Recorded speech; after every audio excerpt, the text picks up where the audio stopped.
कोई उठा के आग में डाल दिया। अच्छी तरह समझ लो, इस दुनिया में अगर कुछ है जीवित सत्य तो वो आत्मा है।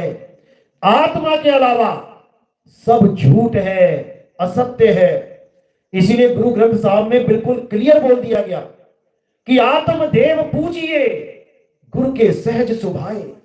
यानी जब तुम्हें ऐसा गुरु मिल जाएगा जो तुम्हें सहज में ही आत्मा का ज्ञान दे देगा, तब जाकर तुम इस काबिल हो पाओगे कि आत्मा की पूजा कर पाओ।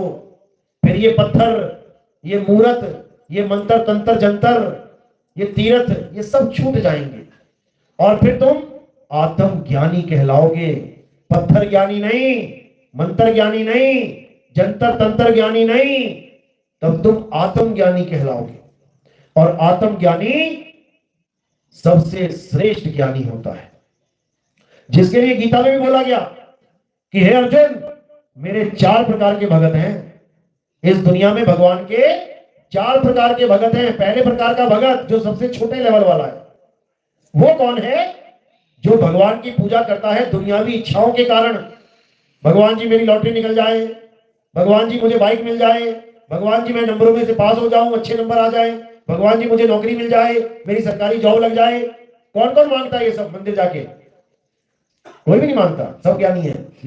मंदिर में जाके कौन कौन मन्नत मांगता है? मेरा परिवार ठीक हो जाए, बीमारी हो जाए, ऐसा हो जाए, वैसा हो जाए, सभी मानते हैं।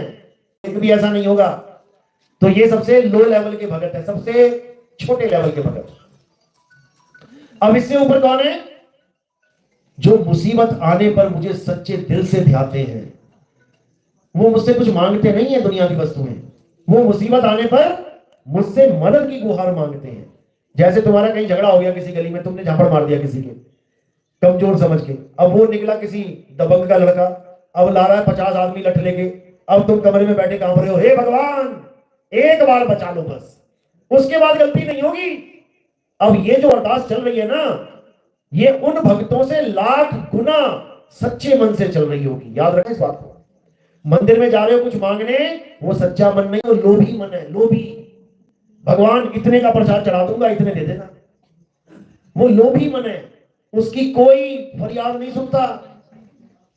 अब जो मुसीबत में फरियाद कर रहा है वो सच्चा मन है, सच्चे मन से फरियाद कर रहा है, बस एक बार बचा दो प्रभु, दोबारा ना करता ये काम।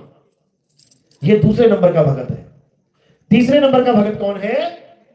जो मेरी लीलाएं देख के कि कृष्ण जी ने पहाड़ खा लिया, कृष्ण जी ने कालिया नाग को मार दिया, कृष्ण जी ने ये कर दिया, कृष्ण जी ने वो कर दिया, जो ऐसी लीलाओं से मुक्त होके, आकर्षक हो लीलाओं को देख के मुझे भजते हैं, मुझे भगवान मानते हैं, वो मेरे तीसरे नंबर के भगत हैं।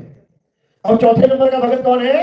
हे अर्जुन, जो मुझे तत्व रूप से जान लेते हैं, जो मेरे परम तत्व को पहचान लेते हैं, जो मुझे इंसान समझ के नहीं पूजते कि 2 हाथ हैं, 2 पैर हैं, घुंघराले बाल हैं, सुंदर आंखें हैं, ये है कृष्ण ना, वो मुझे शरीर नहीं मानते, वो मेरे तत्व ज्ञान को जान लेते हैं। वो ज्ञानी पुरुष मुझे सबसे प्रिय है।